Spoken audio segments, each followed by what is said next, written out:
오늘 말씀은 우리가 산상순 13번째 시간 건강한 결혼, 자유한 이혼에 관한 말씀을 나누려고 합니다. 그래서 여러분 오늘 말씀 따라 약간 충격적인 이야기를 들으실 수도 있고 약간 헷갈릴 수도 있겠지만 여러분 말씀을 좀 잘 들었으면 좋겠어요. 산상수는요, 이 땅에서 살아가고 있는 하나님의 자녀들이 하나님 나라의 가치를 가지고 이 땅에서 어떻게 살아가고 또 하나님의 다스리시고 통치하시는 나라로 어떻게 세울 것인지에 대한 구체적인 말씀이 바로 산상수훈이에요. 우리가 계속해서 이 산상수훈 말씀을 여러분들이 들었습니다.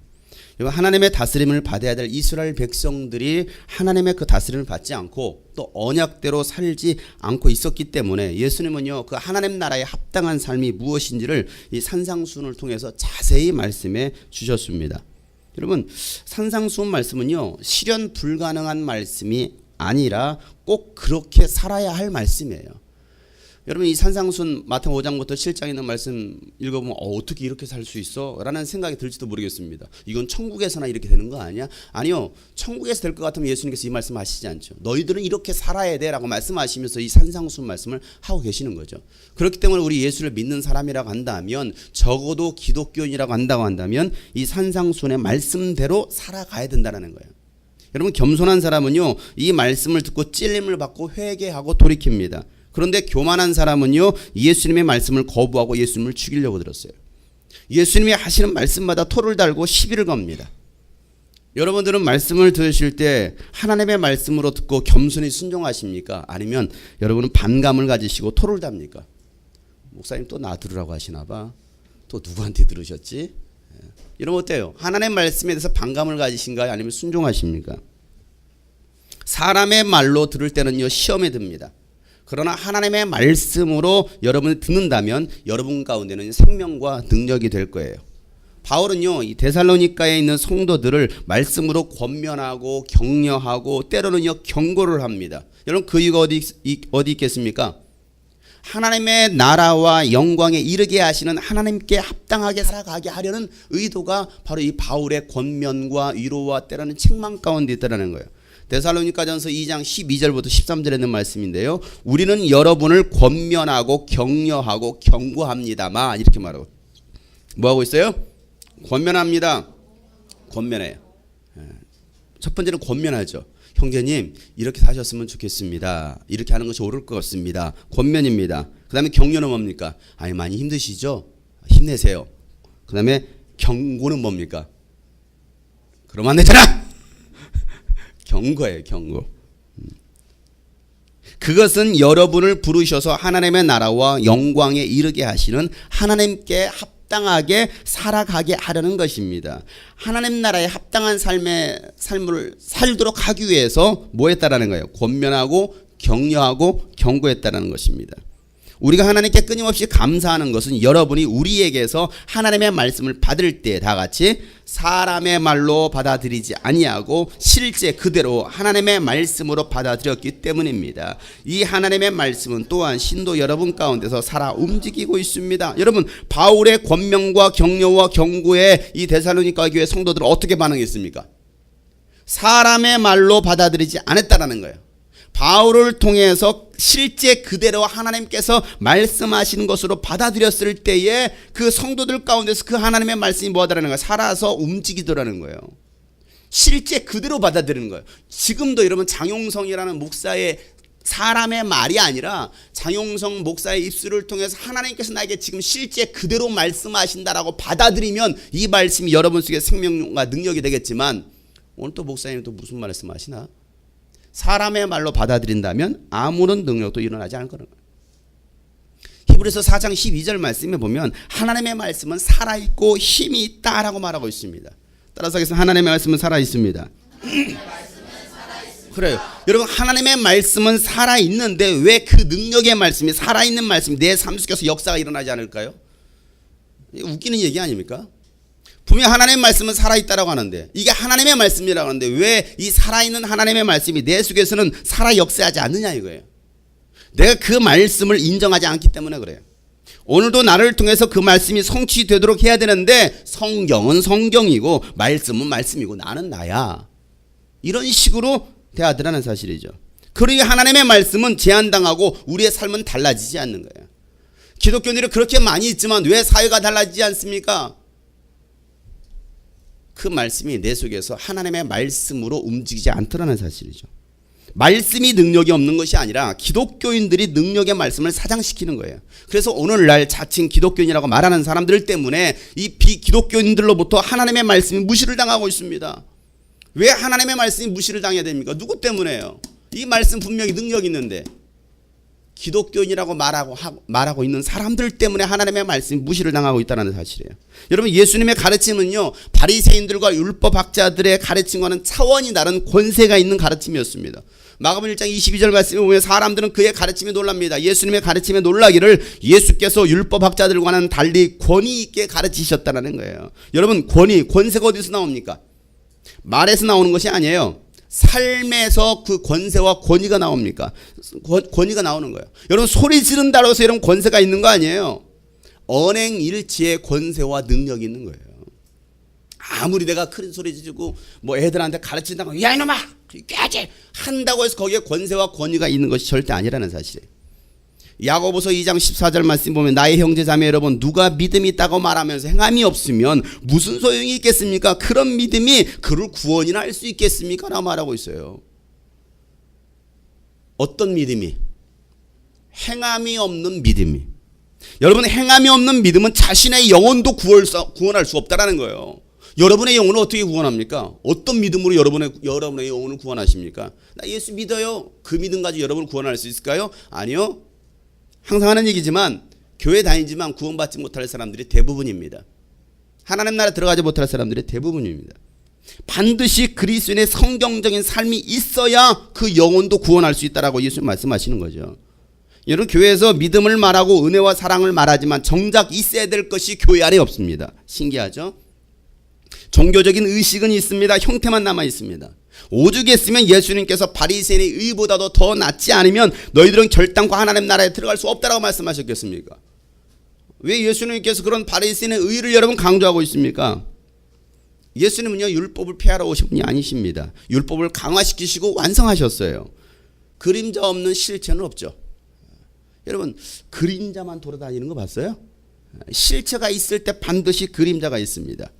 율법은요, 그림자입니다. 복음은 실체입니다. 히브리서 10장 1절 말씀 보면 율법은 장차 올 좋은 것들의 그림자일 뿐이요 실체가 아니다라고 말하고 있어요. 그럼 여러분, 율법이 필요 없습니까? 아니요. 율법 없는 복음은 있을 수 없습니다. 바리새인들은 이 율법의 모양만을 갖추려고 했던 것이고 예수는 그 모양 안에 진실함과 경건의 능력이 있기를 원하셨던 거예요. 그러니까 여러분, 산상수훈은요, 율법을 완성시키는 말씀이었습니다. 그렇기 때문에 이 예수님의 말씀을 들으면 은혜가 되고 찔림을 받는 거예요. 찔림을 받고 회개하면 구원을 받는 것이지만 돌이키지 않으면 하나님의 나라에 들어갈 수 없다라는 것이 예수님 하시는 말씀이에요. 여러분은 계속해서 산상수훈 말씀을 들으시면 여러분 찔림 받으셨습니까? 아니면 반감을 가지십니까? 회개하면 구원을 받겠지만 반감을 가지면 너희들은 하나님 나라에 들어갈 수 없어라고 예수님 말씀하시는 것이죠. 여러분, 부자 청년이 예수님께 와서 질문합니다. 영생을 얻으려면 무슨 선한 일을 해야 됩니까? 내가 어떤 선한 일을 해야 됩니까? 라고 예수님께 물어봅니다. 이게 마태복음 19장 16절부터 있는 말씀이거든요. 그때 예수님께서 뭐라고 말씀하시냐면 10계명을 지켜라 이렇게 말합니다. 부모를 공경하고 10계명을 지키라고 말합니다. 그때 청년이 당당하게 말합니다. 나 다 지켰습니다. 아직도 무엇이 부족합니까? 이 정도면 영생을 얻을 수 있는 것 아닙니까? 라고 말을 해요. 굉장히 당당하죠. 왜? 율법을 그대로 지키며 살았다라고 그는 말하고 있는 거예요. 그 말에 예수님은요, 그래 잘했구나. 그렇다고 한다면 네 소유를 다 팔아서 가난한 사람들에게 나눠주면 네가 하늘에서 보화를 차지하게 될 거야. 그리고 나를 따라오너라 라고 예수님께서 말씀하십니다. 부자 청년은요, 그 말씀을 듣고 심히 근심하면서 예수님을 떠나더라라고 성경 말하고 있어요. 율법을 다 지켰습니다. 10계명을 잘 지켰습니다. 그럼에도 불구하고 예수님께서 내가 뭘 더 해야 됩니까? 라고 말했을 때에 예수님은 그러면 너의 가지고 있는 그 재산을 다 팔아서 가난한 사람들에게 나눠주고 그 다음에 너는 빈 털터리로 나를 따라와. 그 말에 심히 고민을 하더라는 거예요. 왜 고민합니까? 재산을 포기할 수 없는 거예요. 이게 내가 어떻게 번 돈인데, 내가 어떻게 지금까지 갖춘 스펙인데, 이 스펙을 다 내려놓고 어떻게 예수님을 따르라고. 다시 말해서 이웃을 사랑한다고 했지만, 율법을 지킨다고 했지만 그 안에는 진정성이 없었던 거예요. 율법대로 살고 있다고 말은 했지만 그 마음에서 우러나오는 것으로 하지 않았습니다. 생색내기죠. 내가 이렇게 하고 있어. 내가 예수를 믿어도 생색내기식으로 예수를 믿는 사람이 있어요. 내가 봉사했잖아. 내가 헌금했잖아. 내가 전도도 했잖아. 내가 얼마나 충성했어. 여러분, 생색내기에는요 결코 구원함이 없어요. 여러분, 이와 같이 하나님의 나라의 가치로 살아가는 것은요 쉬운 것이 아니에요. 모든 것을 다 내려놓고 포기하고 예수님을 따라간다는 것은요 결코 쉬운 것이 아니에요. 그럼에도 반드시 살아가야 될 그리스도인의 책임입니다. 아멘들을 안 하시는 거 보니까 그렇게 살기 싫은 거지. 왜? 힘드니까. 어떻게 이렇게 살아? 어렵잖아요. 그러니까 감히 아멘이라고 대답을 못하는 거야. 여러분, 오늘도 이 말씀을 듣고 마음에 부딪히는 사람들도 있을 겁니다. 또 왜 그러냐면 이 말씀 앞에 자신의 영혼을 비춰보기 때문에 그래요. 말씀은요 영혼의 거울입니다. 내 영혼의 모습을 무엇으로 봅니까? 거울로 모습을 봅니까? 아니요, 성경 말씀 앞에 딱 대면하게 되면 내 영적 상태를 보게 됩니다. 그래서 야고보서 1장 21절부터 보면, 그러므로 더러움과 넘치는 악을 모두 버리고 온유한 마음으로 여러분 속에 심어주신 말씀을 받아들여야 됩니다. 뭘 받아들여야 된다고요? 말씀. 오늘도 하나님께서 여러분 마음의 밭에다가 말씀을 자꾸 심어주고 있어요. 그 심어주는 말씀을 받아들여야 됩니다. 제발 받아들이세요. 싫어요? 뽑아내고 싶습니까? 그만 뿌리라고 막. 받아들이세요. 그 말씀에는 여러분의 영혼을 구원할 능력이 있습니다. 여러분의 영혼을 구원할 능력이 어디 있다고요? 말씀에 있다라는 거예요. 말씀을 행하는 사람이 되십시오. 그저 듣기만 하여 자신을 속이는 사람이 되지 말라네. 오늘도 말씀 얼마나 많이 듣겠습니까?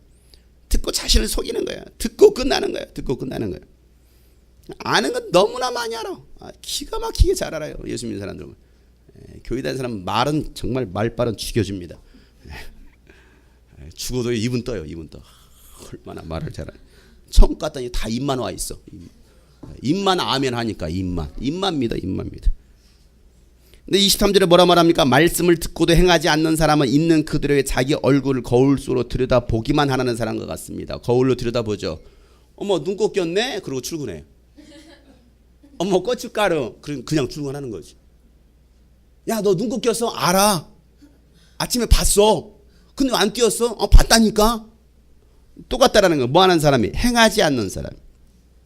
24절에 이런 사람은 자기 모습을 보고 떠나가서 그것이 어떠한지 곧 잊어버리는 사람입니다. 오늘도 말씀을 듣고서 이렇게 살면 안 되는 거구나. 하나님 이렇게 살기 원하시는구나 말씀하시지만 곧 잊어버리는 사람이죠. 그러나 완전한 율법, 곧 자유를 주는 율법, 복음입니다. 잘 살피고 끊임없이 그대로 사는 사람은 그 말씀 앞에 잘 살펴보는 거예요. 내가 또 뭐가 잘못되고 있는가, 내가 어떤 길로 잘못 가고 있는가 잘 살피는 사람들입니다. 그리고 끊임없이 그대로 사는 사람, 따라서 하겠습니다. 끊임없이 그대로 사는 사람. 그 사람이 바로 나. 길 바래요. 그렇게 끊임없이 여러분 그렇게 살아가고 있습니까? 또 이 말씀 앞에도 찔리잖아요. 아니요, 그렇게 못 사는데요. 율법을 듣고서 잊어버리는 사람이 아니라 그것을 실행하는 사람인 것입니다. 이런 사람은 그가 행한 일에 뭘 받아요? 복을 받을 것이다. 지워져서 안 나오나요? 뭘 받는다고요? 복을 받아요. 그렇게 행하는 사람이 행한 일에 복을 받을 것이다 말하고 있습니다. 복 받기를 원하는데 그렇게 사는 사람 없어요. 주님 나에게 복을 주시옵소서 말은 하는데 정말 그 말씀대로 사는 사람은 없어요. 그러니 여러분 복 받을 수가 없어요. 여러분 복 받기를 원하십니까? 아멘 안 해요. 제가 복에 대해서 설교를 안 했나요? 영적인 복 받으시길 원하십니까? 거기다 더불어 여러분 육적인 복도 받기를 원하십니까? 그럼 말씀 하신 대로 살면 복을 받아요. 그렇게 살지도 않으면서 복 달라고 하는 것은 이건 교만입니다. 이건 악한 거예요. 행한 일에 복을 받을 거라고 성경은 분명 말하고 있습니다. 오늘 주제가 뭐라고요?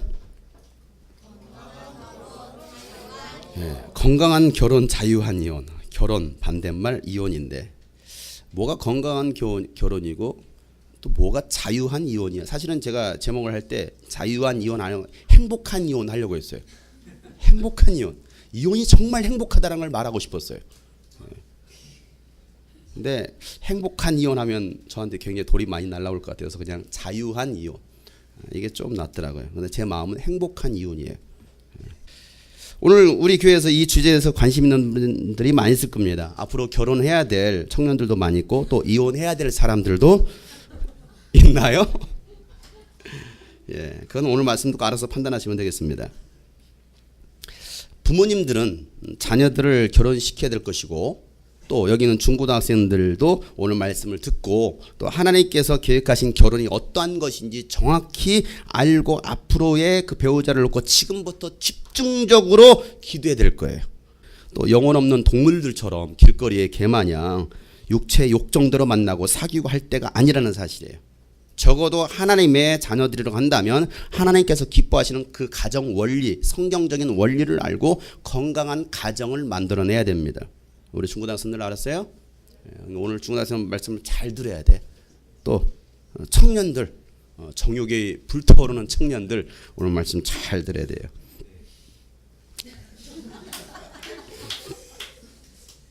지난 10년간 통계청에 의하면 지난 10년간 대한민국 남녀 혼인 건수가 매년 30만 건 이상으로 특별한 차이 없이 매년 한 30만 쌍이 결혼을 한다고 합니다.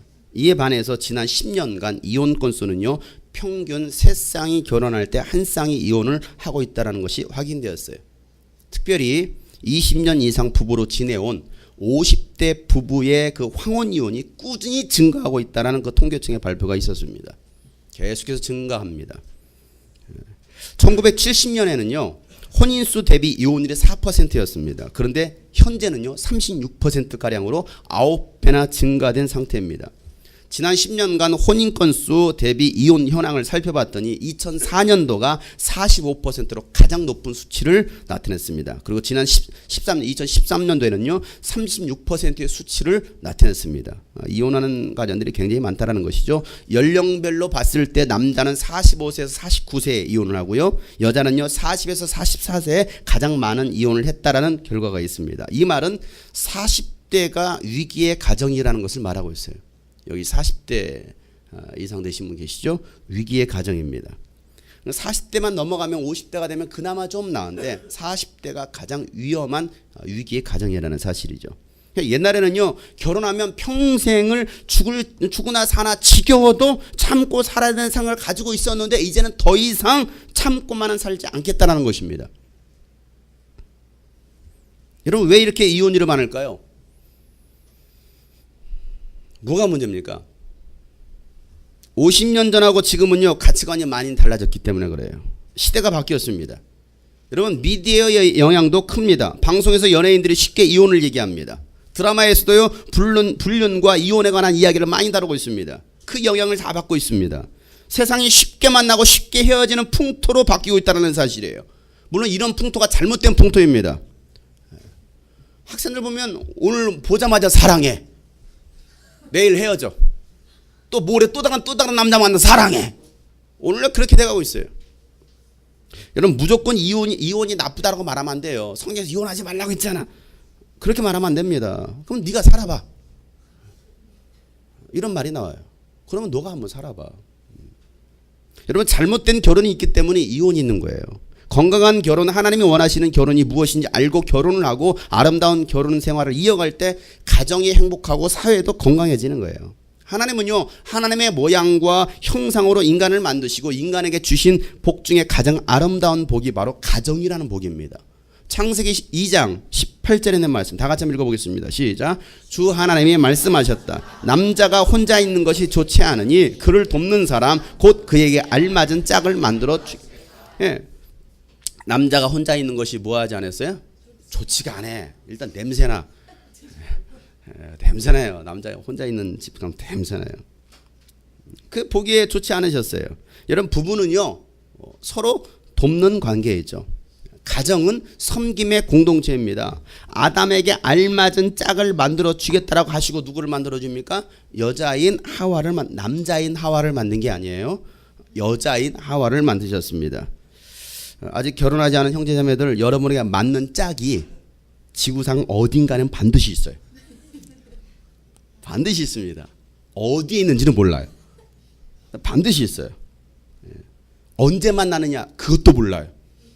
50에 만날 수도 있어요. 그러니까 어디인가에 있다라는 거. 너무 조급해하지 마시고 배우자를 놓고 기도하면서 결혼할 만한 사람으로 자신을 준비시키는 게 중요한 거예요.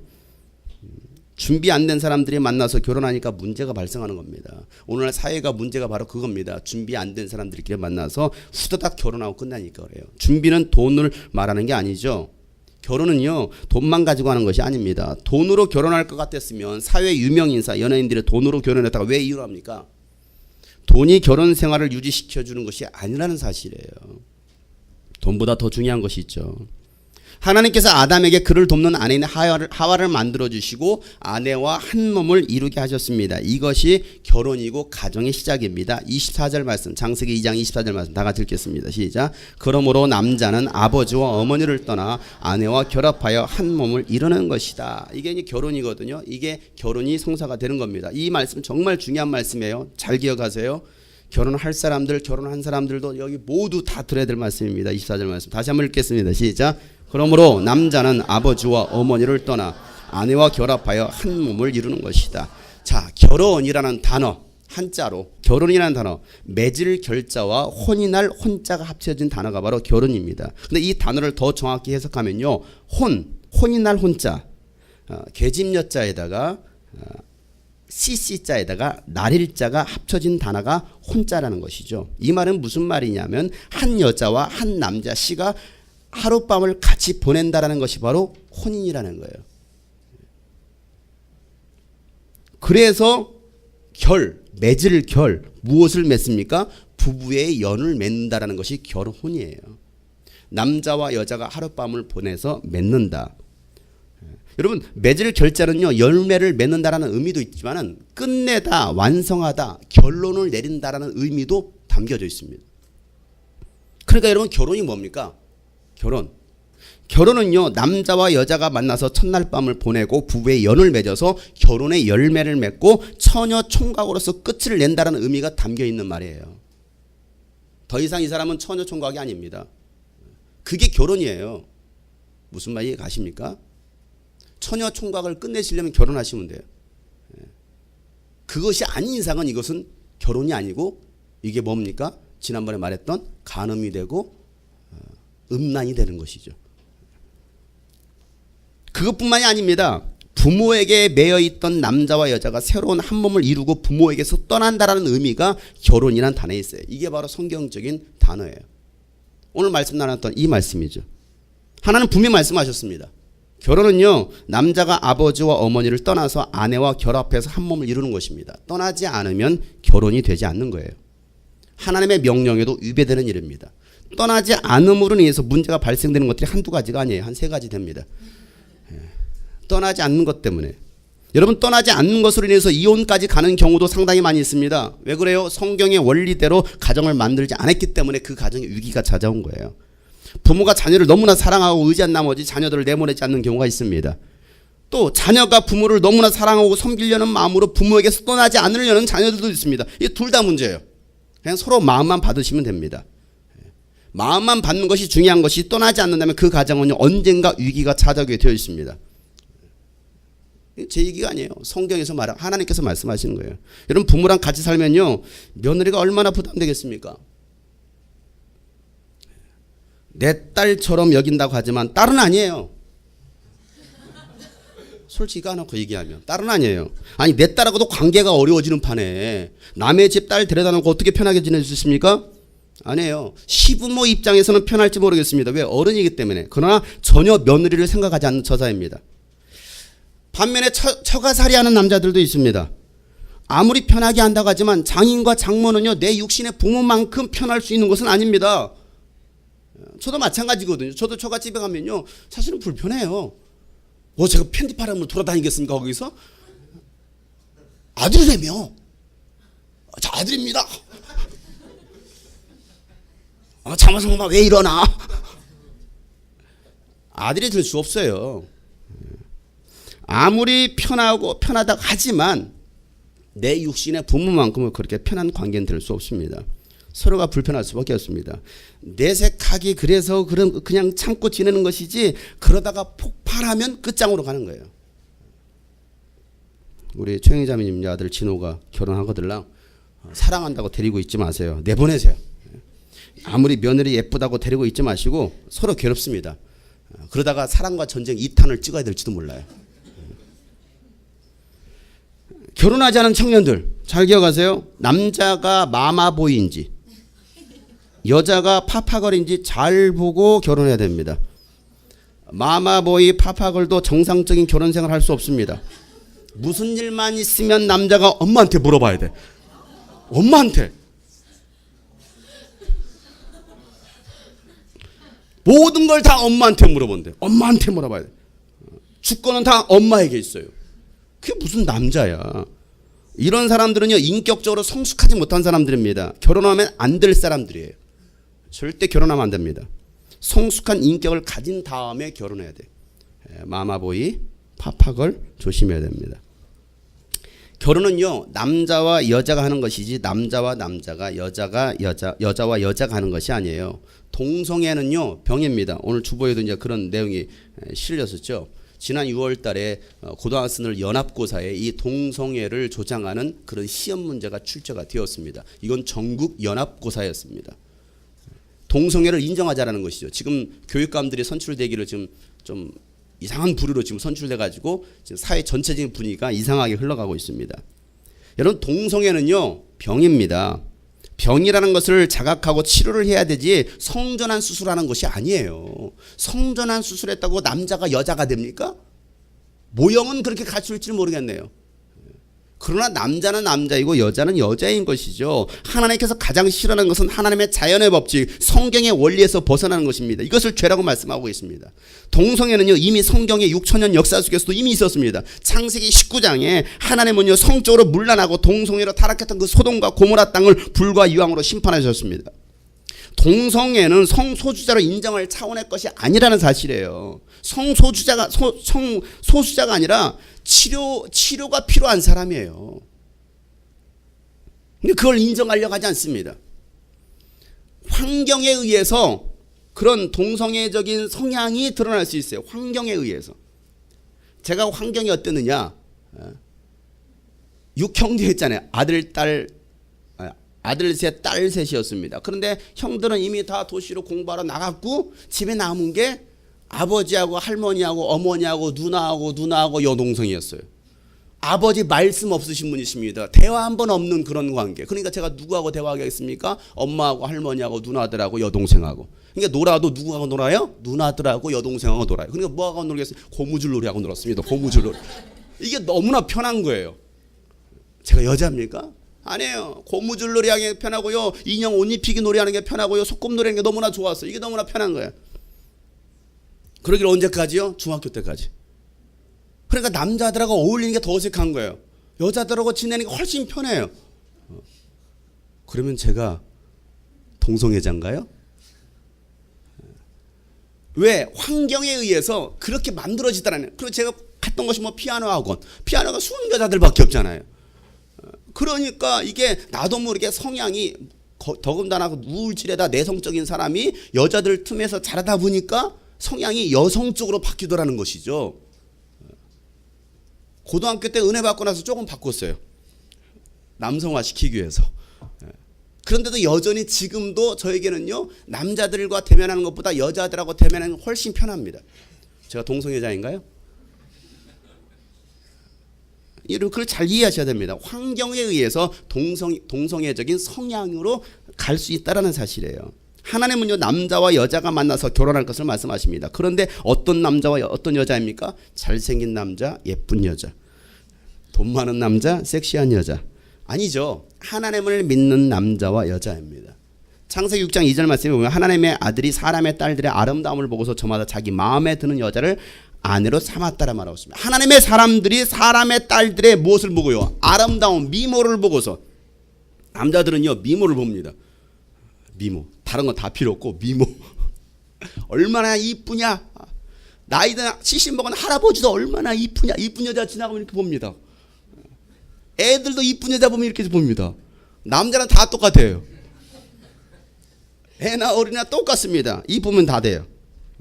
왜? 하나님의 아들들이 사람의 그 딸들의 아름다움을 보고서 자기 마음에 드는 여자, 누구 마음에 드는? 자기 마음에, 하나님 마음에 드는 게 아니고 자기 마음에 드는 여자를 아내로 삼았던 것이 문제가 되었습니다. 그래서 하나님의 영이 그들과 더 이상 함께 있지 않게 되었다고 성경 말하고 있어요.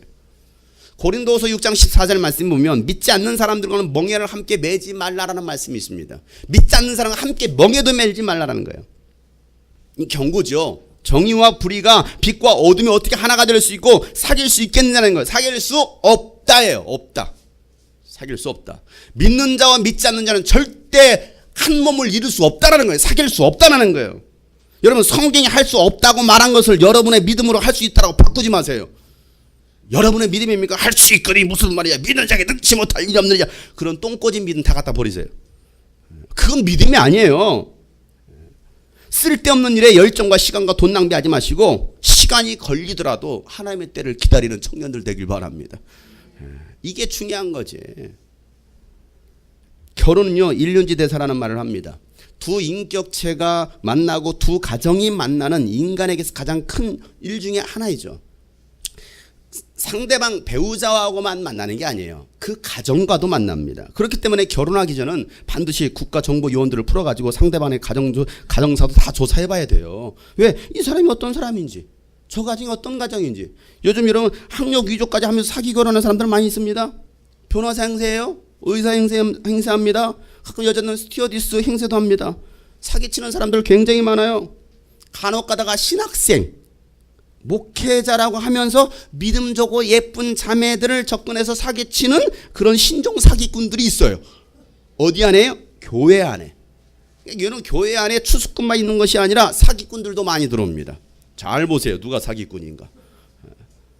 왜? 교회 안에는 자매들이 있다고 하니까 형제들이 결혼하려고, 어차피 세상에서는 결혼 못할 것 같으니까 교회에 들어와가지고 남자들이 결혼할 목적으로 이 자리에 앉아 있어요. 누군지 잘 살펴보세요. 그래, 여러분, 부모들이나 청년들은요, 영적으로 깨어 정신 차리고 있지 않으면 안 돼요. 저 사람이 어떤 사람인지 우리는 잘 살펴봐야 되죠. 청소년들은 아직 결혼할 나이도 아니에요. 남자 만나고 여자 만날 나이도 아닙니다. 잘 들어요, 우리 청소년들. 청소년들은 뭐 할 나이냐? 공부해, 공부.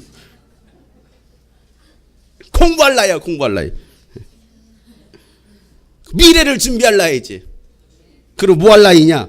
배우자를 위해서 기도할 나이에. 저 중학교 때부터 기도했습니다. 배우자를 놓고 기도하세요. 고등학교 때는요, 구체적으로 기도했습니다. 구체적으로. 중요해요. 우리 중고등학생들. 수민이? 알았어? 기도해. 진호 오빠 멋있고 잘생겼다고. 어머, 진호 오빠. 제가 굉장히 사랑했거든요, 제가. 초등학교 6학년 때. 진호 오빠면 다 되는 거. 어머, 오빠. 야, 저기 접어라, 임자 있다. 야, 이제 나 지금 중고등학교 때는 뭐 할 나이냐? 배우자를 놓고 기도할 나이에요. 그럼 어떤 배우자를 놓고 기도해야 되느냐? 이것도 중요하잖아요. 그죠? 여러분 관심사죠? 우리 중고등학생들, 청년들, 어떤 배우자를 놓고 기도할 것이냐? 첫째, 성령 충만한 배우자. 무릎 꿇었다 하면 방언으로 1시간 이상 기도할 수 있는 사람. 기도 못하면 발로 차버리세요. 성령 받고 오라고. 두 번째, 성경 최소 3독 이상 한 사람.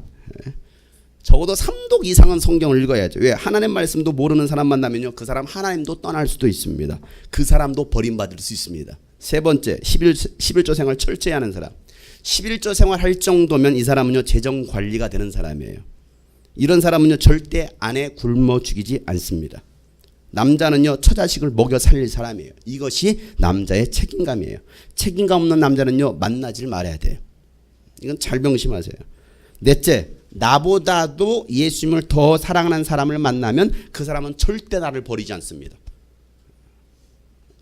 무슨 말 이해가십니까? 아니, 나를 더 사랑해야지. 아니요, 하나님을 정말 사랑한다면 그 사람은 절대 아무리 내가 못생겨도 버리지 않아요.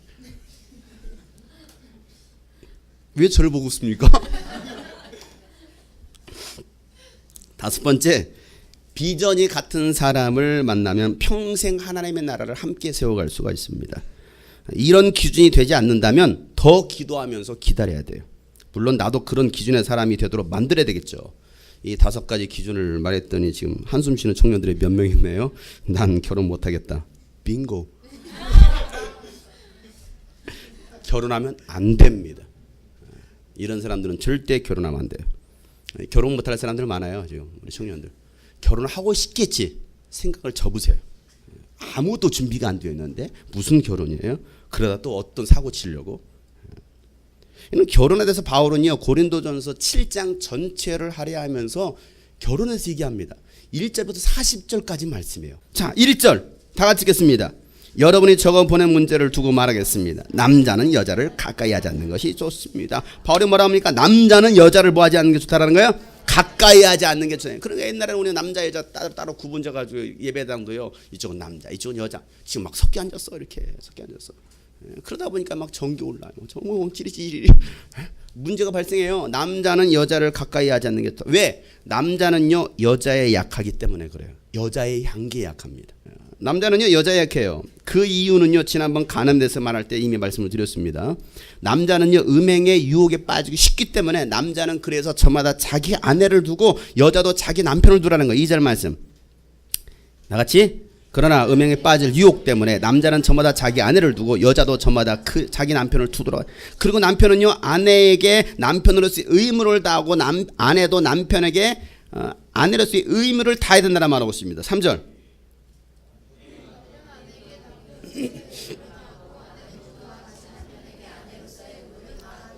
남편으로서 아내로서의 의무가 있다는 것입니다. 남편의 의무는 무엇입니까? 아내를 사랑하고 가정을 책임지는 것입니다. 밖에 나가서 열심히 땀을 흘리고 수고해서 돈을 벌어야 됩니다. 결혼을 했으면 반드시 여자를 책임져야 됩니다. 책임지지 못한다면 결혼하지 말아야 돼요. 남편의 책임감입니다. 그 의무를 다하라는 거예요. 이게 하나님께서 창조의 원리 가운데 하셨던 말씀입니다. 아내는 돈 벌어오라고 밖으로 내보내고 남편은 집에서 TV만 보고 있어요. 이런 사람은 이혼감입니다. 지금 법적으로 이혼감입니다. 남자들이요 돈 벌러 나가시길 바랍니다. 남편으로서 성실하지 못한 사람이에요. 남편의 의무를 다해야 돼요. 명심하세요. 우리 청년들 특별히 결혼하신 분들 마찬가지고요. 여자들 돈 벌러 내보내는 거 아니에요. 남자가 책임지는 거예요. 그럴 용기 없으면 결혼하지 마세요. 아내의 의무는 뭡니까? 맛있는 요리를 하고 자녀들을 양육하면서 남편을 도와야 됩니다. 제발 맛없는 요리 하지 마세요. 남편이 힘들게 돈 벌어다 주는데 맛없는 요리 해주면 돈 벌어올 마음이 뚝 떨어집니다. 그리고 자기는 남편 출근시키고 낮에 밖에 나가서 맛있는 거 다 사 먹습니다. 그리고 남편은요 참 맛도 더럽게 없는 것 같아요. 먹어! 절대 그러면 앙래요. 절대 그러면 안 돼요. 또 아내는요 남편에게 사랑받는 아내가 되도록 해야 됩니다. 사랑받는 아내가 되기 위해서 애교와 섹시함을 잃어버려서는 안 됩니다. 남편은 출근하는데 자다 일어나가지고 머리도 다 흥건해지고 눈은 막 눈곱은 끼어있고 막 그런 입냄새 펑펑 풍기면서 잘 갔다 와. 그래 보세요. 그 남편 출근해서 다시 돌아오고 싶지 않을 거예요. 잘 갔다 왔는데 안 들어가고 싶어. 누가 그런 여자가 있는데 들어가고 싶겠습니까? 안 들어가고 싶어요. 그러니까 우리 여자들은 아내들은 적어도 콧소리 좀 내주면서 혀 짧은 소리도 내주면서 그래야 남자들은요 끝나자마자 집으로 들어와요. 여보 잘 갔다 와. 막 이래야지 막 아휴 그래요. 그런 여자들만 해. 자 4절 말씀에 아내가 자기 마음대로 주장하지 못하고 남편도 자기 몸을 마음대로 주장해서는 안 된다라고 말하고 있죠. 이 말은요 서로의 인격을 존중해야 된다는 말이에요. 여러분 결혼했다고 해서 아내가 내 소유물이 아니에요. 결혼하고 나서 아내를 막대하는 남자들이 있어요. 막대 먹은 남자들. 아내는 내 종이 아닙니다. 며느리는 여러분의 집안의 노예가 아니에요. 저희 어머니가 노예처럼 살았어요. 얼마나 시집살이 지금까지 시집살 하십니다. 연세가 70이 넘으셨는데도. 저희 할머니가 지금 100세가 다 됐어요. 여전히 시집살이 하고 있어요. 저희 어머니도 몇 번의 이혼의 고비를 넘겼습니다. 아니 이혼하시려고 그랬어요. 몇 년 전에도. 나이 70이 다 돼가지고 더 이상 못 살겠다. 그 정도로 참고 사시는 거예요. 여러분 잘 기억하셔야 됩니다. 제발 저희 어머니 괴롭히지 마세요. 시부모를 하니까 시월드라고 하죠. 시월드. 시월드. 오죽하면 그러겠습니까? 폭언을 하고 술 먹고 아내를 구타하는 남자들도 있습니다. 가정폭력은요 절대 있어서는 안 됩니다. 상습적인 가정폭력은요 정신병이라는 걸 알아야 돼요. 정신질환입니다. 이런 사람은 격리가 필요해요. 생명의 위협을 느낄 정도의 폭행을 당하는 사람은요 치료가 되지 않는 사람이에요. 그 사람 뭐 치료한다고 되는 게 아니에요. 막 칼 들어가지고요. 우리 교회 저기 그 청년 그 가정이 그런 가정이 있었어요. 몇 번 저하고 상담을 했습니다. 제가 그랬습니다. 이혼하라고 그래. 엄마한테 분명히 말해. 이건 격리 수용을 하든지 아니면 이혼해. 그런데 이혼을 못해요. 저는 굉장히 이혼을 강조하는 사람이에요. 이혼해야 돼요. 그래야 가정이 보호를 받습니다. 자녀들이 보호를 받아요. 자녀들까지 막 칼을 들이밀면서 막 죽여버린다는 거지. 그건 병입니다. 병. 그런 가정은요 이혼시켜서라도 사람을 살려야 됩니다. 구원이 먼저입니까? 구명이 먼저입니까? 구원이 먼저예요? 구명이 먼저예요? 구명이 먼저입니다. 사람 살려놓고 구원시키는 거지. 지금 죽어가고 있는데 무슨 말 이해 가십니까? 사람 살리는 게 우선이라는 걸 여러분 기억하셔야 돼요. 가정폭력, 술 중독, 마약 중독, 도박 중독, 성 중독, 게임 중독 다 환자들입니다. 중독 환자들입니다. 이런 사람들은 사실은요 처음부터 결혼할 수 없는 사람들입니다. 그런데 그걸 속이고서 결혼합니다. 술 중독이었다는 것을 속이고서 결혼합니다. 말하지 않거든요. 완전 치유가 되지 않는다면 혼자 사는 것이 다른 사람들에게 피해를 주지 않는 것입니다. 여자들은요 연약한 그릇이에요. 때릴 때가 어디 있습니까? 많이 있습니까? 살이 좀 쪘다가 여러분 때릴 때가 있습니까? 아니에요. 여자들은요 연약한 그릇이다라고 성경 말하고 있습니다. 남자가 보호하고 사랑해야 될 대상이 이제 강압적으로 대하고 무시할 대상이 아니라는 것을 남자들은 절대적으로 명심하세요. 우리 형제들이요. 손찌검하는 남자들 절대 있어서는 안 됩니다. 8절에 바울은요 결혼하지 않는 남자들이나 과부들에게 바울처럼 혼자 지내는 것이 좋다라고 권면합니다. 혼자 사는 게 좋대요. 그러나 절제할 수 없으면 결혼해야 된다. 욕정에 불타서 음란과 간음으로 죄 짓는 것보다 결혼하는 편이 낫다. 9절에 그렇게 말하고 있죠. 그 다음에 10절에 뭐라 말합니까? 이제는 결혼한 사람을 향해서 말씀하십니다. 10절 말씀 다 같이 읽겠습니다. 시작. 결혼한 사람들에게 말합니다. 이것은 나의 말이 아니라 주님의 명령입니다. 아내는 남편과 헤어지지 말아야 됩니다. 자, 그전에는 주님이 말씀하신 것이 아니라 바울의 생각. 차라리 결혼하지 않는 게 낫고 차라리 이혼하는 게 낫다라고 이거 바울이 설명하고 있어요. 그 이유를 분명히 설명했습니다. 그런데 이것은 결혼한 사람들에게 얘기하는 것인데 이것은 주님의 명령입니다라는 거예요. 주님의 명령입니다. 그 명령이 뭡니까? 아내는 남편과 헤어지지 말아야 됩니다. 자, 이게 명령이죠. 자, 헤어졌거나 재혼을 하지 헤어졌거든 재혼하지 말고 그냥 지내든지 남편과 화해하라고 말합니다.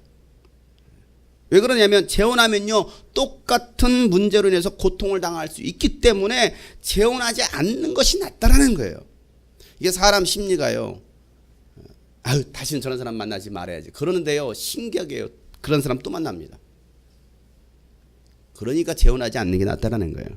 아니면 차라리 전 남편하고 화해가 된다면 다시 합치는 것이 낫다. 11절에 이렇게 말하고 있죠. 남편은 아내를 버리지 말아야 됩니다. 이것은 주님의 명령이에요. 자, 오늘 이것도 우리가 이 산상순의 이 본문 말씀도 음행을 한 경우를 제외하고서는 아내를 버리는 사람은 그 여자를 간음하게 하는 것이라고 예수님께서 말씀하시죠. 오늘 읽었던 이 본문 말씀에 누구든지 아내를 버리는 사람은 그에게 이혼 증서를 써주어라고 하고 말하였다. 그러나 나는 너에게 말한다. 음행을 한 경우를 제외하고 아내를 버리는 사람은 그 여자를 간음하게 하는 것이고 또 버림받은 여자와 결혼하는 사람도 누구든지 간음하는 것이다라 말하고 있습니다. 이런 바리새파 사람들이요 예수님께 찾아와서 이혼에 대해서 물어보십니다. 이혼에 대해서 물어봅니다. 마태복음 19장에 있는 말씀이거든요. 뭐라고 물어보느냐면 무엇인지 이유만 있으면 남편이 아내를 버려도 됩니까? 라고 물어봐요. 어떤 이유든지 그 이유를 빌미로 저 여자와 내가 이혼해도 됩니까? 왜? 모세가 이혼하라고 이혼정서 써달라고 했지 않습니까? 이렇게 말을 합니다. 그때 예수님께서 하신 말씀이 뭡니까? 4절 말씀 다 같이 예수께서 대답하셨다. 사람을 창조하신 분이 처음부터 그들을 남자와 여자로 지으시다라는 것과 그리고 그가 말씀하시기를 그러므로 남자는 아버지와 어머니를 떠나서 자기 아내와 합하여서 둘이 한 몸이 될 것이다 하신 것을 너희는 아직 읽어보지 못하였느냐? 그러므로 그들은 이제 둘이 아니라 한 몸이다. 하나님이 짝지어 주신 것을 사람이 갈라놓아서는 안 된다. 그들이 예수께 말하였다. 그러면 어찌하여 모세는 이혼정서를 써주고 아내를 버리라고 명령하셨습니까? 예수께 대답하셨다. 모세는 너희의 마음이 완악하기 때문에 아내를 버리는 것을 허락하여 준 것이지 본래부터 그랬던 것은 아니다. 내가 너에게 말한다. 음행한 까닭이 아닌데도 아내를 버리고 다른 여자에게 장가드는 사람은 누구나 뭐 했다고요? 가늠하는 것이다. 하나님께서 짝지어준 사람을 갈라놓을 수 없다라는 것입니다. 누가 짝지어줬어요? 하나님께서 짝지어준 사람입니다. 자기네들끼리 좋아서 짝지은 것이 아니에요. 그런데도 사람들이 뭐 하려고 합니까? 이혼하려고 합니다. 왜 이혼을 요구할까요? 오늘 예수님 말씀은 마음이 악해지니까 완악해졌기 때문이라 말하고 있죠. 자기 아내가 아닌 다른 여자의 눈이 들어와요. 자기 남편이 아닌 다른 남자한테 눈이 들어오는 것입니다. 그러나 하나님께서 짝지어준 사람을 버리려고 하는 것, 그렇게 해서 결국 하나님께서 짝지어준 사람을 버리려고 하는 것이다라는 것이죠. 이게 다 죄라는 것입니다.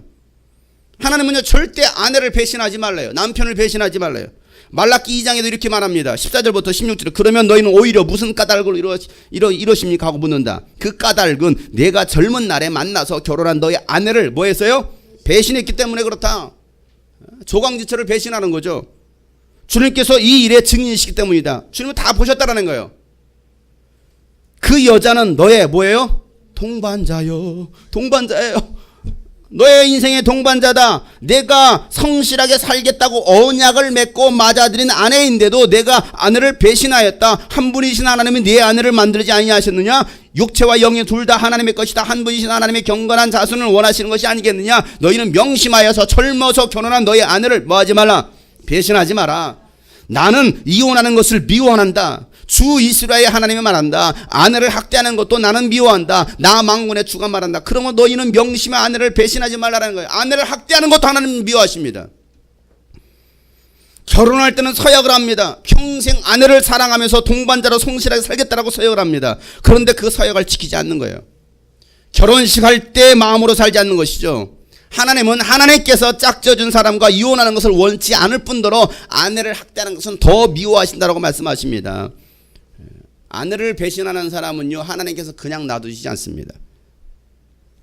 자, 다시 고린도 7장의 말씀에 보면 12절에 믿지 않는 아내와 남편이 있을 때에 이미 결혼을 했어. 그런데 이게 믿지 않는 사람이야. 둘 다 믿지 않는 사람이 만났다가 여자가 먼저 믿게 되었다든지 아니면 남자가 먼저 믿게 되는 그런 상황들이 펼쳐질 수도 있어요. 그잖아요. 이 가운데 그런 사람들 있잖아요. 안 믿는 남편, 안 믿는 아내가 있습니다. 그런데 그럴 경우에 같이 살기를 원한다면 남편이나 아내를 버리지 말라라고 바울은 말합니다. 절대 버리지 말라는 거예요. 이미 결혼했는데 남편이 믿지 않는다고, 내가 이제 예수 믿는다고 우리 이혼해, 이러지 말라라는 거예요. 그 이유가 어디 있습니까? 14절에 이렇게 말하고 있죠. 믿지 않는 남편은 그의 아내로 말미암아 거룩해지고 믿지 않는 아내는 그 남편으로 말미암아 거룩해질 수 있다라는 사실이에요. 그러니까 믿음 있는 아내나 믿음 있는 남편 때문에 믿지 않는 그 아내나 남편이 예수를 믿을 수 있게 된다는 사실이죠. 그래서 믿지 않는 그 아내나 남편이 같이 살기를 원한다라고 한다면 절대 버리지 마라. 이혼하지 마라. 믿지 않는 남편이나 아내를 잘 섬기면서 그로 하여금 예수를 믿도록 하면서 거룩한 삶을 살면서 살도록 하라는 거예요. 그런데도 믿지 않는 사람 쪽에서 먼저 헤어지자고 하면 헤어져도 된다 이렇게 말하고 있습니다. 성경에 이런 얘기 있는 거 여러분 아셨습니까? 믿지 않는 남편이 우리 그만 헤어져. 난 당신하고 종교가 안 맞아서 헤어져야겠어. 헤어지세요. 잘 됐네. 헤어지세요. 성경 분명히 말합니다. 그런 일로 인해서 얽매일 이유가 없다라는 거예요. 15절 말씀 다 같이 읽겠습니다. 그러나 믿지 않는 사람 쪽에서 헤어지자고 하면 헤어져도 됩니다. 믿는 형제나 자매가 이런 일에 얽매일 것이 없습니다. 하나님께서는 여러분을 부르셔서 평화롭게 살게 하셨습니다. 하나님은 여러분을 부르셔서 평화롭게 살기를 바라시는 거예요. 믿지 않는 사람과 매일 싸우고 불행하게 사느니 차라리 합의하에 같이 살기를 원치 않는다면 이혼해서 평화롭게 살기를 원하는 것이 하나님의 뜻이라는 거예요. 그냥 무작정 참고 사는 게 아닙니다. 명심하세요. 16절 17절 말씀 보세요. 각자 분수대로 살라라는 것입니다. 다 같이 읽겠습니다. 아내되니여 그대가 혹시나 그대의 남편을 구원하는지 어찌합니까? 남편되니여 그대가 혹시나 그대의 아내를 구원하는지 어찌합니까? 각 사람은 주님께서 나눠주신 분수 그대로 하나님께서 부르신 처지 그대로 살아가십시오. 이것이 내가 모든 교회에 명하는 지시입니다. 여러분 분수대로 하라는 거예요. 분수대로. 그냥 무작정 참고 이게 아닙니다. 여러분 고통을 견디면서 마지못해 맞아가면서 학대받으면서 무시당하면서 살아가는 것이 십자가가 아니에요. 이런 말씀을 잘 생각하셔야 됩니다.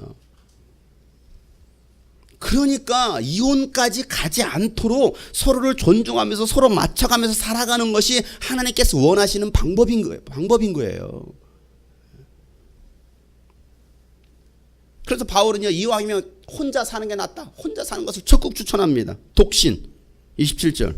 아내에게 배웠으면 그에게서 벗어나려고 하지 마시오. 결혼해서 아내에게 배웠으면 벗어나려고 하지 말고 또 아내에게서 놓였으면 아내를 얻으려고도 하지 말래요. 사별을 했다든지 아니면 이혼을 했다든지 해서 만약에 아내에게서 놓였으면 또 아내를 얻으려고 하지 말라는 것입니다. 여러분 결혼하는 것이 죄가 아닙니다. 그러나 결혼을 하게 되면 어떤 일들이 벌어지느냐, 살림살이로 몸이 고달플 것이다 라고 말하고 있어요. 28절 다 같이 읽겠습니다. 시작. 그러나 결혼한다고 할지라도 죄를 짓는 것이 아닙니다. 그리고 처녀가 결혼을 하더라도 죄를 짓는 것이 아닙니다. 그러나 그들이 살림살이로 몸이 고달플 것이므로 내가 아껴서 말해주는 것입니다. 여러분 왜 고달픕니까? 살림살이로 고달퍼진대요. 왜 고달퍼져요? 결혼은 현실이기 때문에 그래요. 제가 주례할 때마다 하는 얘기가 있습니다. 연애는 이상이지만 결혼은 현실이다. 연애할 때는 좋은 것만 보이지만 결혼하면 나쁜 것이 더 많이 보인다. 연애는 환상이지만 결혼은 환장할 일이 많이 일어날 것이다. 연애는 자유의 몸이지만 결혼은 구속이다.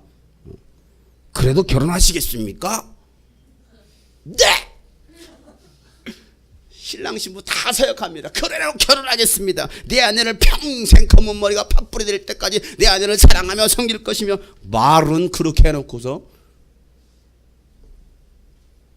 그렇게 결혼했고서 후회하는 사람들 많이 있어요. 내가 왜 그때 그 놈을 만나가지고 내가 왜 그때 그 여자를 만나가지고 아이고 내 인생이 왜 이래. 여러분들이 서역했잖아요. 여러분 잘 생각하셔야 돼요.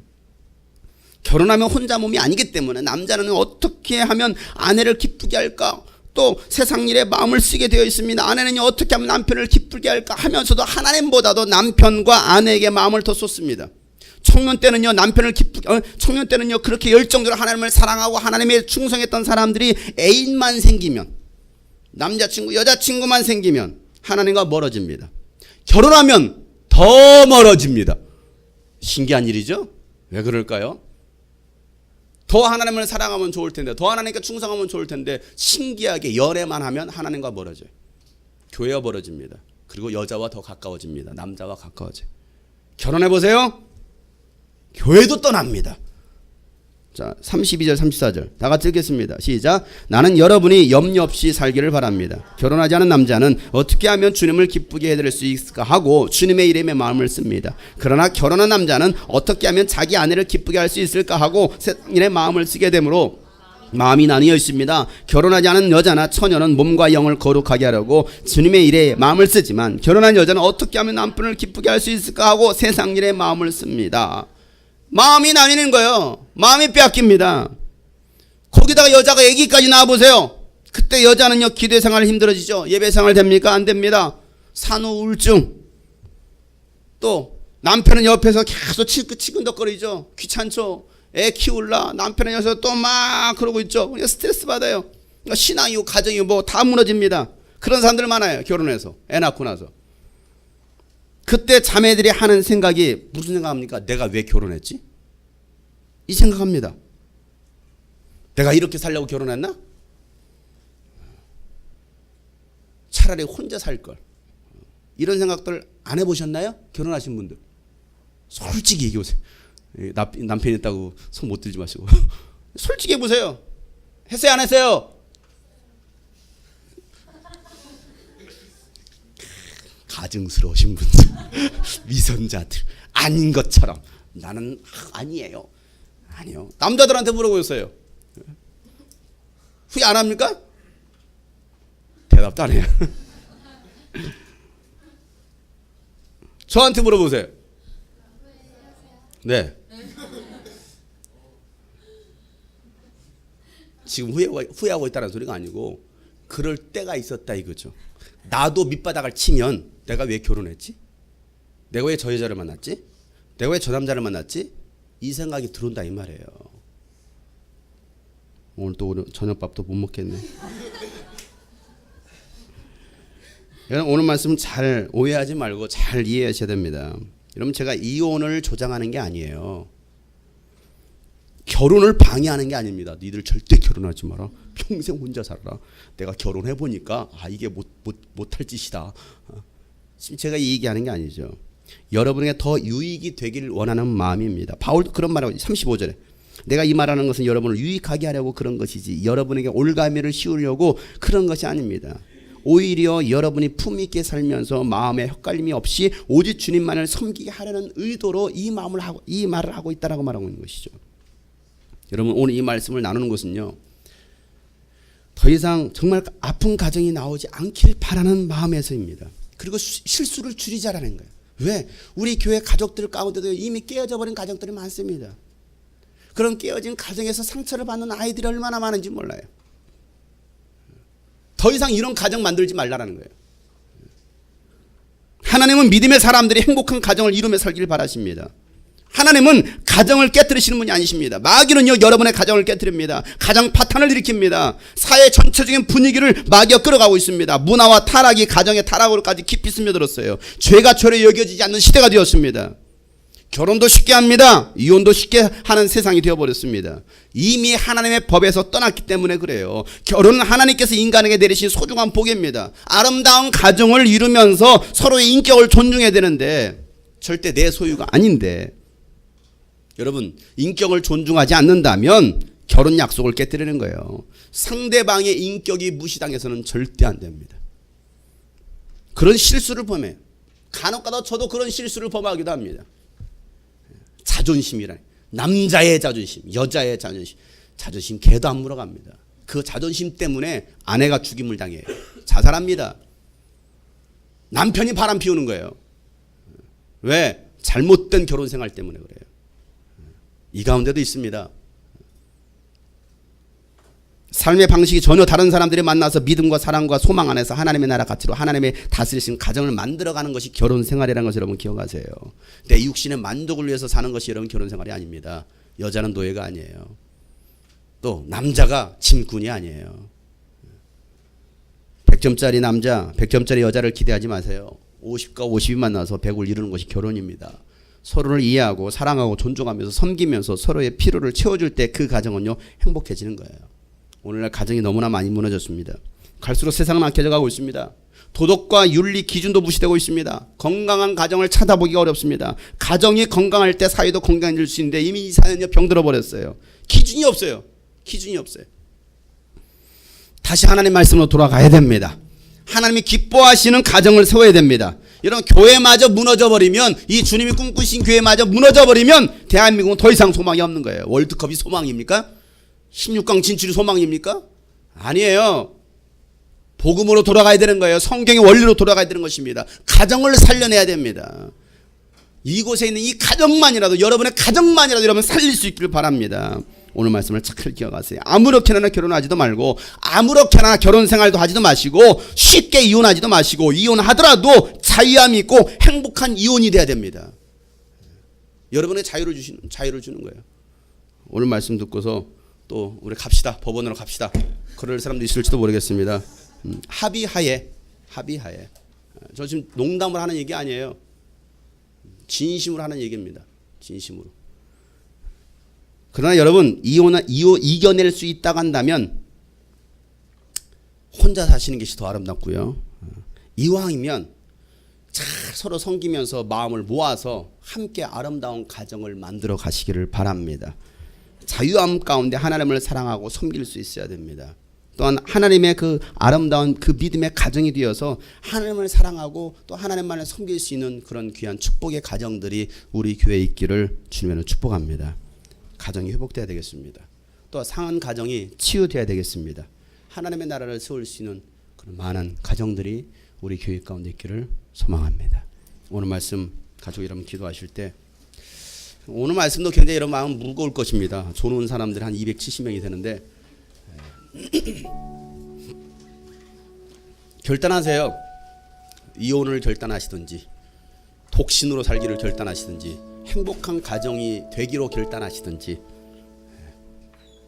여러 가지 말씀들을 했습니다.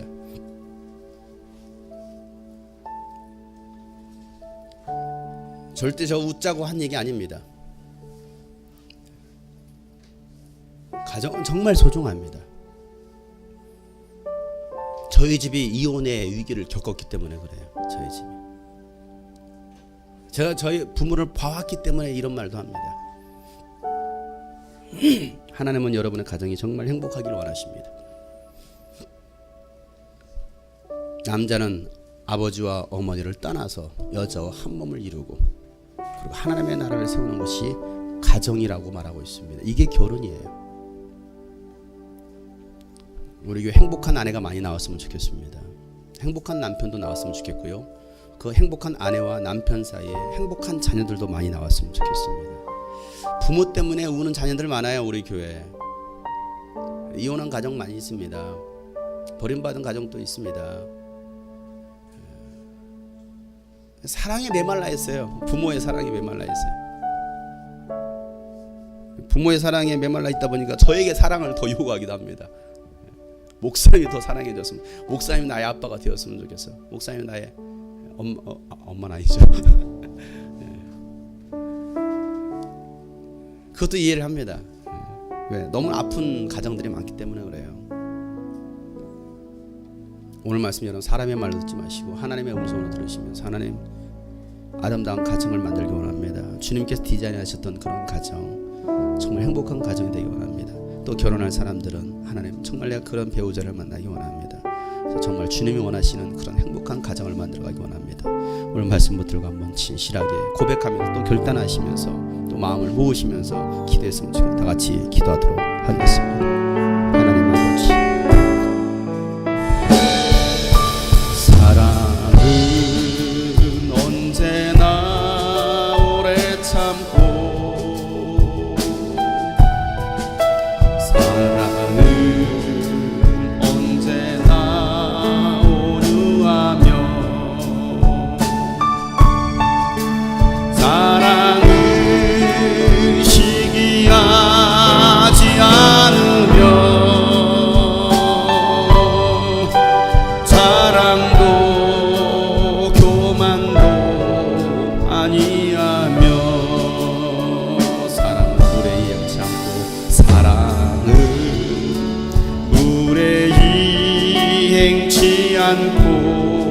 자기의 유익을 묻지 않냐고 자기의 유익을 굳히고 사랑은 성내지 않냐고 사랑은 성내지 아니하며 진리와 함께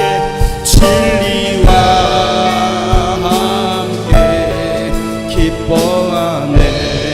사랑은 모든 것 감싸주고 사랑은 모든 것 감싸주고 바라고 믿고 참아내며 사랑은 영원토록 변함없네. 믿음과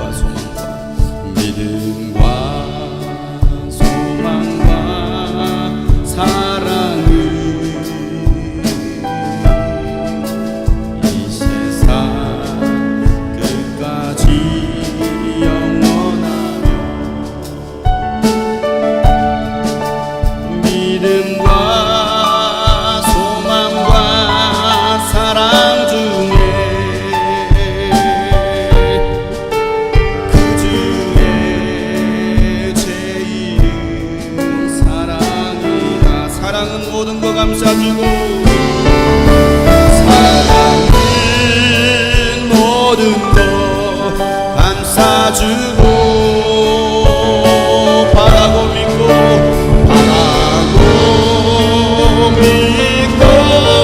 참아내며 사랑은 영원토록 변함없네 믿음과 소망과 사랑은 이 세상 끝까지 영원하며 믿음과 소망과 사랑 중에 그 중에 제일은 사랑이라 그 중에 제일은 사랑이라 그 중에 제일은 사랑이라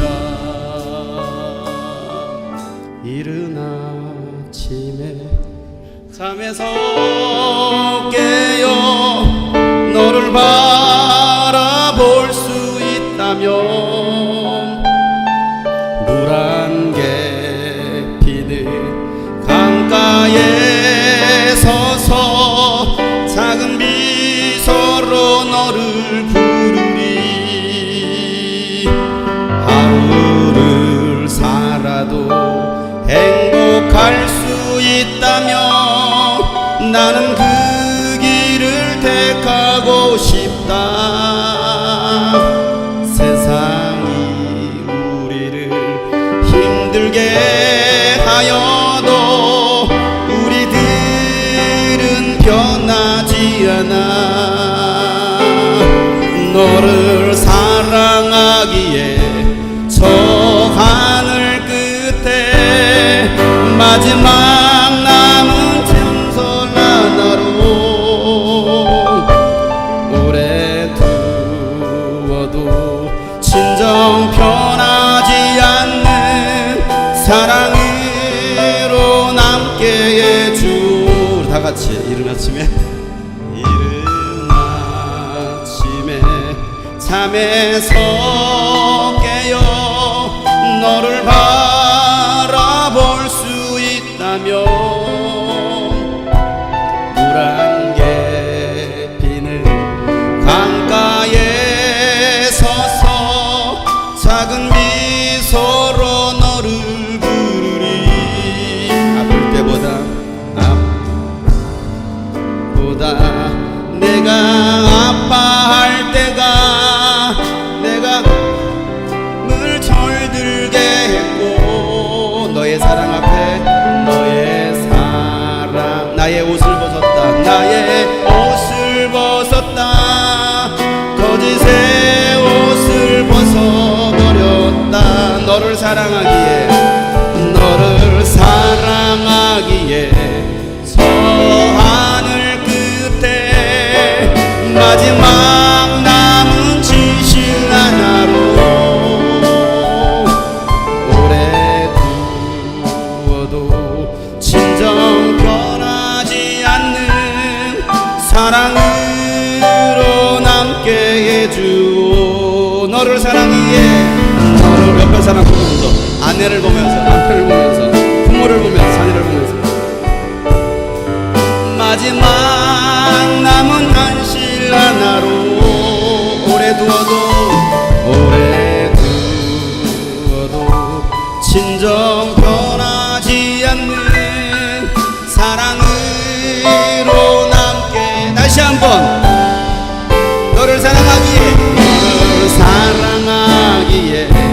저 하늘 끝에 마지막 남은 진실 하나로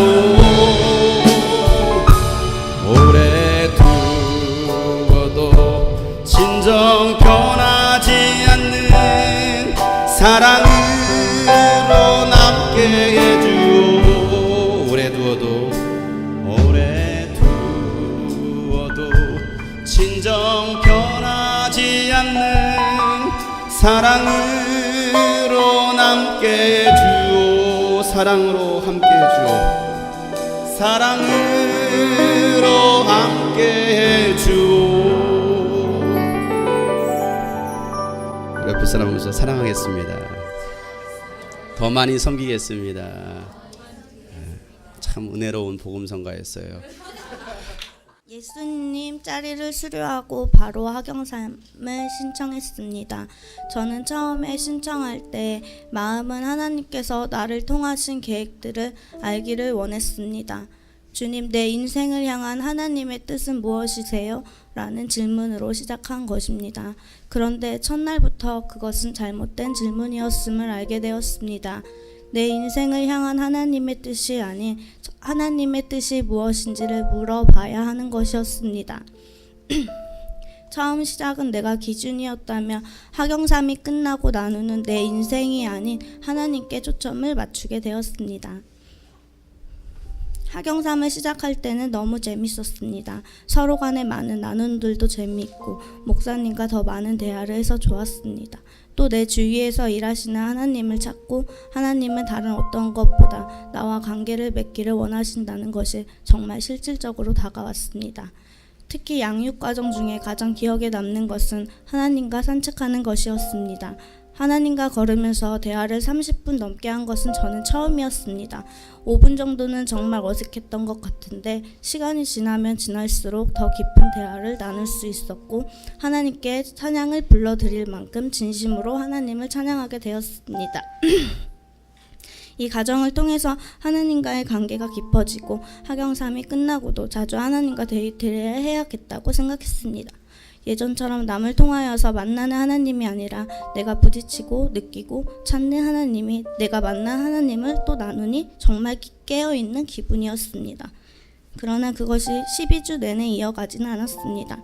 갈등도 있었고 시험도 있었습니다. 양육을 시작하고 더 갈등과 문제들이 있어서 중도에 또 포기하고 싶기도 했습니다. 그렇지만 포기하기에는 너무 많이 하나님의 사랑을 알기에 또 같이 양육을 받는 지체들의 관심과 목사님의 관심을 통해서 더 힘을 내는 시간이었습니다. 양육 과정이 끝났다고 하나님을 경험하는 삶도 끝나는 게 아니라 이제부터가 진짜 하나님을 경험하는 삶인 것을 고백합니다. 끝으로 피곤한 주일 저녁 온 힘을 다해서 저희를 양육하신 목사님께 감사를 드리고 항상 웃음으로 분위기를 다운시킨 적이 없는 3기 멤버들, 또 포기하지 않으시고 기다려주신 하나님께 모든 영광을 올려드립니다. 하나님께서 제게 행하신 일들을 간증하기 전에 버러지와 같은 저에게 관심을 가져주시는 놀라운 하나님 사랑에 감사와 찬양을 드립니다. 이번 양육 기간 동안 나 자신을 보면서 사람이 얼마나 초라하고 약한 존재인지 다시 한번 느꼈습니다. 그럼에도 여전히 기회를 주시고 말씀해 주시는 하나님의 인자하심에 또 한 번 경악을 금치 못했습니다.